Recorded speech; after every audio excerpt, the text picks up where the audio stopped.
Hi friends, welcome to my channel. ఈరోజు పొలం దగ్గరికి వచ్చామండి. నేను చాలా రోజులు అవుతుంది మా ఆయనగారు వచ్చి చూసుకొని వెళ్తున్నారు, కానీ నేను రావడానికి చాలా రోజులు అయిపోయిందండి.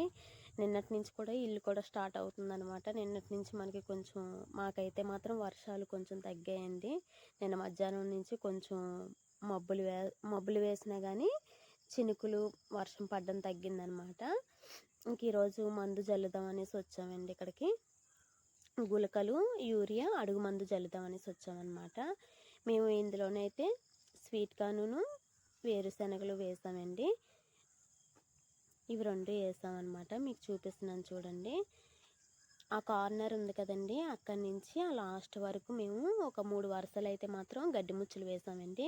కొంచెం అడ్డంగా ఉంటుందని, ఎందుకంటే అడుగు పందులు అలాంటివి వస్తే మళ్ళీ ఇవి తినేస్తే ఇంత కష్టపడి వేసుకుని వేస్ట్ అయిపోతాయి అని కాన్సెప్ట్తోని మేము అడ్డంగా ఒక 3 వరుసలు అయితే వేసామండి. మళ్ళీ దానికి సపోర్ట్గా కూడా ఆ లాస్ట్ నుంచి మనదైతే ఎంతవరకు ఉందో అంతవరకు కూడా కర్రల పాతి ఇట్లా అడ్డంగా వేసుకోవాలి అనేసి అనుకున్నామండి. కాకపోతే అది కొంచెం అవ్వలేదన్నమాట. ఇంకా ఇంటి పని జరుగుతుంది, ఇంకా ఇక్కడికి రావడం కూడా అవ్వలేదన్నమాట. ఈ మధ్య బాగా వర్షాలు పడ్డాయి కదండి. ఇంక ఈరోజు వీలు చూసుకొని వచ్చామన్నమాట మందు జల్లడానికి. అవండి మా ఆయనగారు జల్లుతున్నారనమాట. మీకు ఇవి స్వీట్ కానండి. ఇక్కడైతే కలుపు మొక్కలు ఎక్కువేం లేవండి. ఆ లాస్ట్ మీకు చూపిస్తున్నాను చూడండి. ఇవి ఇక్కడ నుంచి అయితే మాత్రం అదంతా కలుపు మొక్కలు ఎక్కువ ఉన్నాయండి. స్వీట్ కార్న్వి తక్కువ ఉన్నాయి, చిన్నగా ఉన్నాయి. కలుపు మాత్రం ఎక్కువ అయిపోయిందనమాట. ఈ 2-3 రోజుల్లోనే కలుపు కూడా తీయించాలనేసి అనుకుంటున్నామండి. ఇంకా సరే ఈరోజు టైం ఉంది కదా అనేసి, కొంచెం ఎండ కూడా కాస్తుంది, కొంచెం మబ్బులు ఎండ కాసినా కానీ ఇప్పుడు జల్లేసుకుంటే ఒకవేళ చినుకులు పడినా పర్లేదు, లేకపోతే వాటర్ పెట్టుకుందామని కాన్సెప్ట్తోని మేము ఈరోజు మందు జల్లుదామనేసి పొలం దగ్గరికి వచ్చామండి.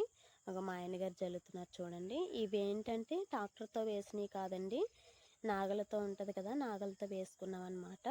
ట్రాక్టర్తో వేస్తే ఒక సాల్ గ్యాప్ ఉంచి ఇంకో సాల్లో వేసుకోవాలండి. నాగలతో కాబట్టి మనకి లైన్గా ఉన్నాయన్నమాట. గ్రోత్ అనేది కూడా ఎక్కువ ఉంటుంది. విడివిడిగా ఉంటుంది కదండి నాగలతో వేస్తే. అదే ట్రాక్టర్తో వేస్తే కొంచెం ఒకే దగ్గర ఉండిపోవడం, ఒకే దగ్గర వచ్చేస్తాయి కాబట్టి గ్రోత్ అనేది కొంచెం తక్కువ ఉంటుంది. కాబట్టి మేము నాగలతోనే వేయించామండి. అందుకే మనకు ఒక ఆర్డర్లోనే ఒక లైన్లో కనిపిస్తున్నాయి అన్నమాట.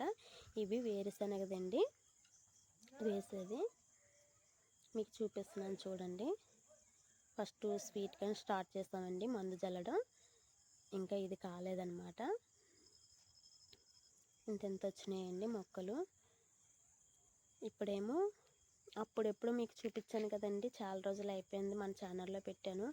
ఇట్లా కరపెండలం ఉంటాయి కదండి, అవి అనమాట. ఆ కరపెండలం ఇవి చెట్లు అప్పుడెప్పుడో చూస్తే చిన్నగా ఉన్నాయండి. ఇప్పుడు మనకు వర్షాలు అవి పడడం మీద గ్రోత్ కూడా చాలా ఎక్కువ ఉండడం మీద చెట్లు కూడా ఎదిగాయండి. నేను ఏదో మామూలుగా ఇప్పుడు ఊపిలి చెట్టు లేకపోతే ఏదో అనుకున్నానండి. మామూలుగా పిచ్చి చెట్లు ఉంటాయి కదా, అవి గల ఎదిగిస్తాయేమో అనుకున్నాను. అన్ఎక్స్పెక్టెడ్గా ఇలా చూసేసరికి ఇంకా గ్రోత్ కూడా బాగా వచ్చి హైట్ ఉందన్నమాట. నా అంత హైట్ వచ్చింది ఇది. ఇంకా చాలా హ్యాపీగా ఫీల్ అయ్యామండి. ఇవి అరటి చెట్లు ఒకటి, కరపెండలం అయ్యి. ఇంకా మందు జల్లడం ఆ మూల ఒకటే ఉందండి. ఇది గడ్డి ముచ్చులు వేసుకున్నామండి. ఈ ప్లేసు దున్నించుకొని మీకు వీడియోలో చూపిస్తున్నాను చూడండి. ఈ గడ్డి ముచ్చులు ఇక్కడ కూడా ప్లేస్ ఉంది కదా, అవి కూడా గడ్డి ముచ్చులు వేసేసుకున్నామండి. అవతల ప్లేస్ ఏమో వేరే వాళ్ళదండి.